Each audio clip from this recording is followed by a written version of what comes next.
thanks to the supporters of channel member PP0476. Oh, Football Manager's got loads of new tactical stuff. Isn't it going to be fun? No, it's not going to be fun because I no longer know how to play the game. We're losing. It's rubbish. I want FM23 back. I might get fired. Help. Hello and welcome to part 3 of my FM24 beta save with Brighton. I'm Kevin. Coming up on today's episode, we're probably just going to get spanked a couple of times because it's not going well, boys and girls. Remember when we won on the first day of the season against Manchester United and everything seemed great? Although it's only a few matches ago, although it was only earlier today, it feels like a very long time ago.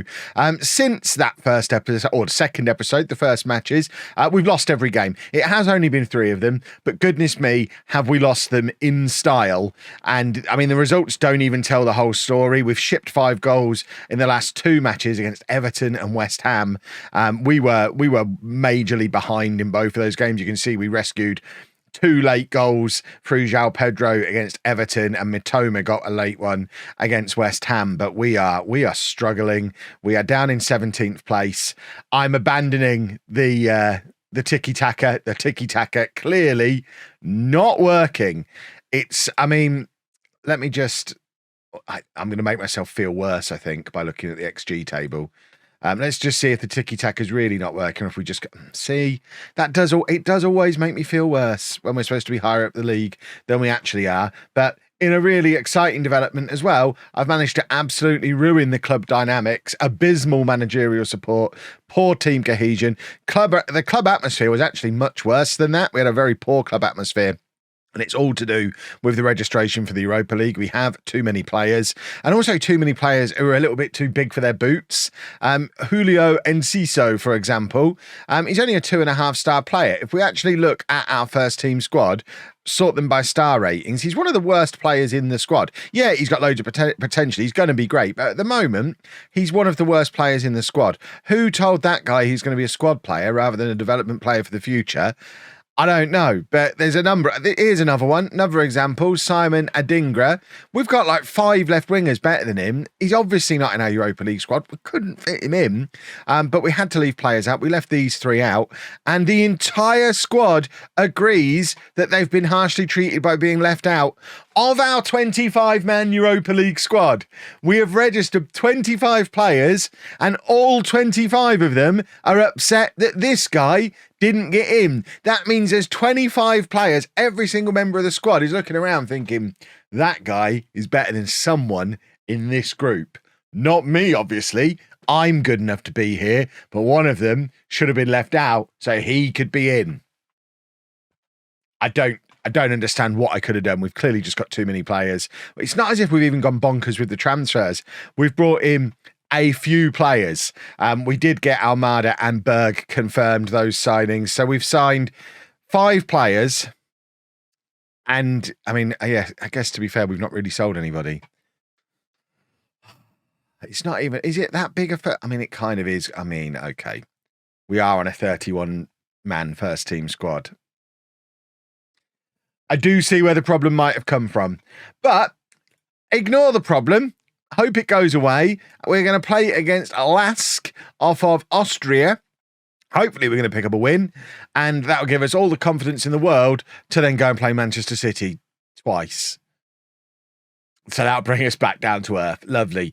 We're sticking with the 4-2-3-1 because it's what suits our players. We've got good defensive midfielders. We've got good attacking midfielders. We don't really have good in-betweeny midfielders, so we're staying with the 4-2-3-1 with the 2 DMs and the attacking midfielder. We're abandoning complete wing back. I think that's too fancy, and we're switching to a gegenpress because tiki-taka too fancy as well. So fingers crossed, this works.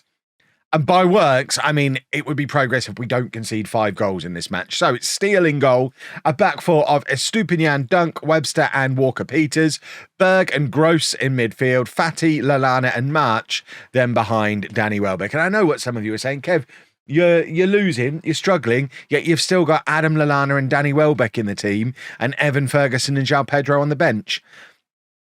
So to a point, I do understand what you're getting at, but I mean, Lallana's played well. Welbeck scores more goals than Ferguson so far.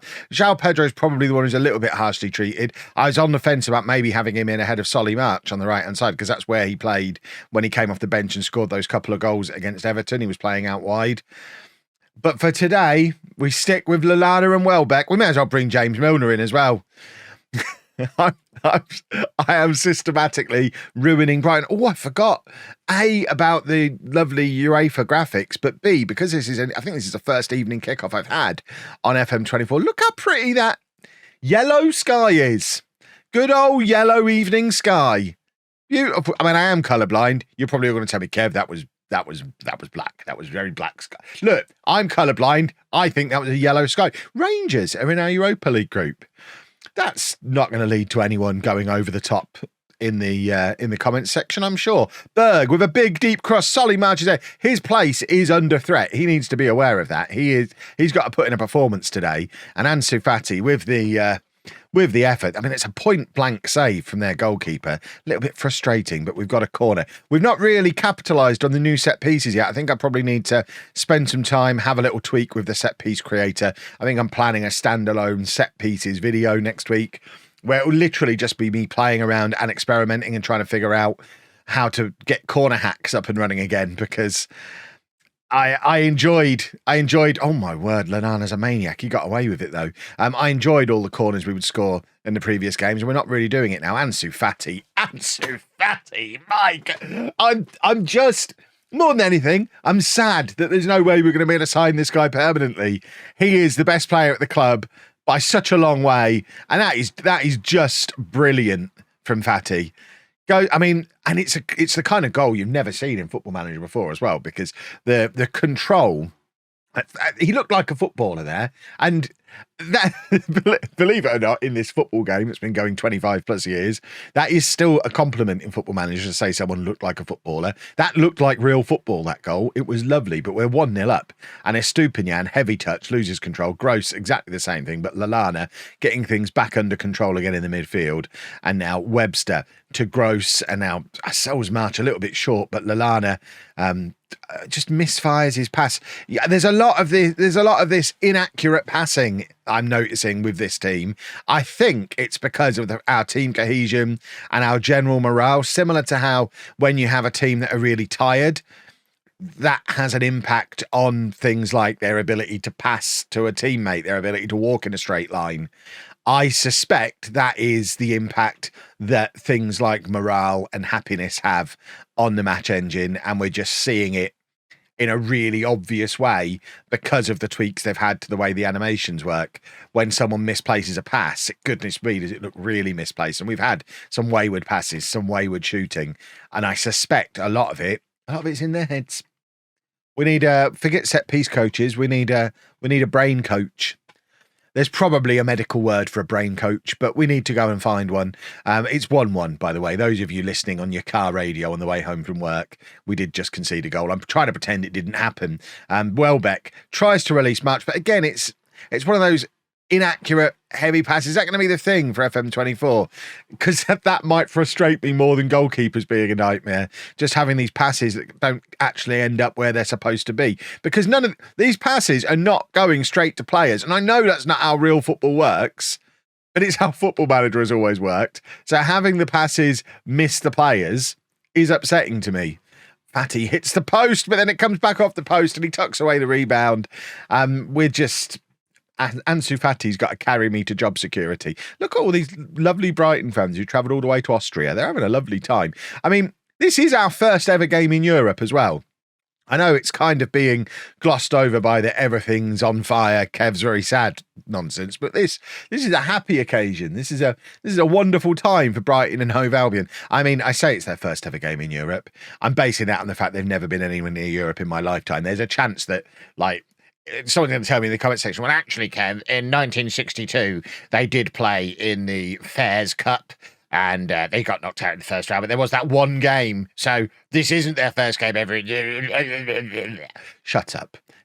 It's basically that for most people, I'm old and it's their first European game in my lifetime. So that basically means first ever. At some point, football will have been around for long enough that we just start pretending the old records aren't a thing. I mean, we do it in the Premier League. We all talk about Erling Haaland setting records and stuff. There's your fella from the 30s or 40s who played for Everton, whose name I forget, who scored like 800 goals in a season. But he doesn't count. Premier League era. Well, I'm saying Champions League era. First ever game. It probably still is. I could look it up, but I'm making a video. I'm a little busy currently. The comment section will sort me out, I'm sure. We are just so weak defensively. And it's where I spent the bulk of my budget as well. I am starting to think I probably should have made more of an effort to get a goalkeeper. We were close to Jordan Pickford, but he was going to cost me like 40 million and wanted £150,000 a week. And it just didn't feel very Brighton to go and do that. And I know, and we've got the young goalkeeper, whose name escapes me, with the 5-star potential. Maybe we just throw the gloves at him and pretend Steele doesn't exist, because he seems to be struggling. We also did spend 20 odd million pounds on Schurz to play centre-back, and he's not in the team today. So maybe we bring him in. There's that example again. It's gonna wreck me. I don't think I can live through an entire game cycle of that happening, because it's so frustrating. Every time the opposition get the ball, I don't remember seeing us get tackled. We just give the ball away. Is this an FM24 thing? Is it just a Brighton thing? Is this team not very good? Why are we giving the ball away constantly? So frustrating.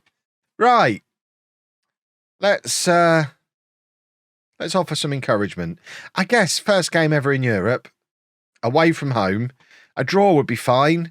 But in the circumstances, we kind of need more than that, because we're playing Manchester City twice next. We've lost 3 on the bounce. We're going to lose the next 2. We can't go 6 games without a win when I'm less than 10 games into my career. That's sacking territory. Right, we're going to bring on... I was going to take Welbeck off, but he's actually playing really well. Despite not scoring, he has been... he's been linking up really well with Fatty, so I think we're probably going to leave him on for now. But what we will do is bring on Per Schurz.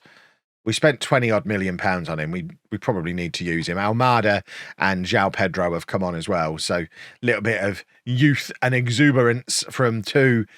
I guess at this stage, former Football Manager wonder kids.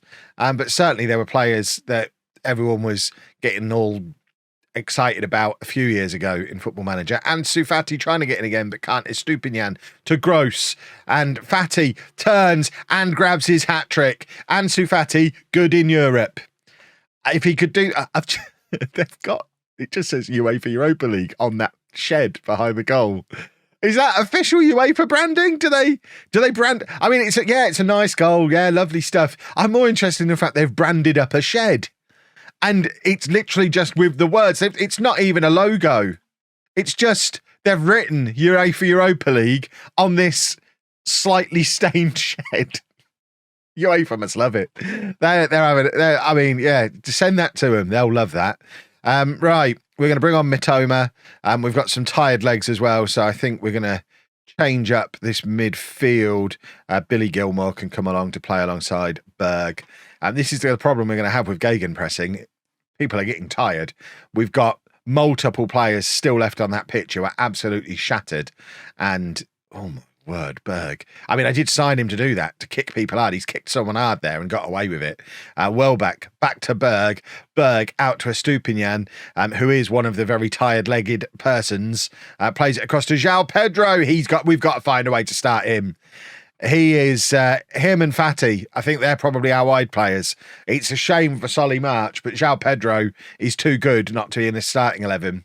I guess long term, long term, it's not Fatty because he'll go back to Barcelona. We have extended Matoma's contract, by the way, so the urgency to sell him is gone. So I guess long term, it's Mitoma, Almada, João Pedro, Ferguson is the front 4 we're aiming for. I guess. Can we score? I'd love to score a corner, just so I know they're working. Come on, then. We just needed to, that's what was missing from our corners. We needed the 6'3" centre back to come on, and there he is. And I mean, he didn't score from the first time of asking, but he has tucked away the rebound. And after conceding 5 goals in both of our last 2 games, we've come to Austria and we've scored 5 goals. That should do a world of good for our very shaky morale. Look at Digital Kev. He's absolutely loving it, and we are top of our group. Dynamics. I mean, it would have been. We scored 5 goals away from home. We could have had a little boost. Now we've got to play Manchester City twice now. It's going to be fine. Right, I'm in a predicament now because clubs are starting to circle for some of our older, less desirable players that I would be looking to move on anyway. Particularly Spurs. It's very Spursy of them. Webster, wanted by Spurs. Solly March, wanted by Spurs. Danny Welbeck, wanted by West Ham and Wolves. So now I'm in a situation where I am kind of ready. Stupinian's, yeah, I don't want to sell him. He's not part of this. But the other 3, I kind of am ready to bring João Pedro and Ferguson and Schürrle into the team.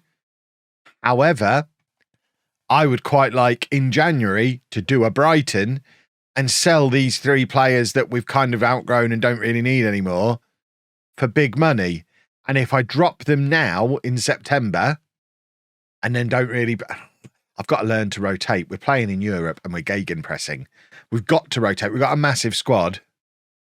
That being said, it's Manchester City and I don't want to break the youngsters. I think we go with this for today. I need to figure out, this is what I mean. It's a predicament. I need to decide how much to play Welbeck, March and Webster to make sure clubs still want to sign them and hopefully we can sell them in January, because the 3 of them leaving solves the dynamics problem as well, because there's 3 gaps in the Europa League squad. If 3 players leave, we can bring the 3 youngsters in. It solves everything. But we also need to win football matches. It's a tricky one. We're unchanged for Manchester City because we just scored 5 goals away from home. I know João Pedro probably feels a little hard done by, but you know what? Everyone else was really good. Even March played pretty well. March has got one of our highest average ratings this season, so it is harsh to just bin him off. So I think we go with the same starting 11 and, you know, potentially make the same kind of substitutions we made before. How have they got Kevin De Bruyne fit? I thought he was injured. What's happened there?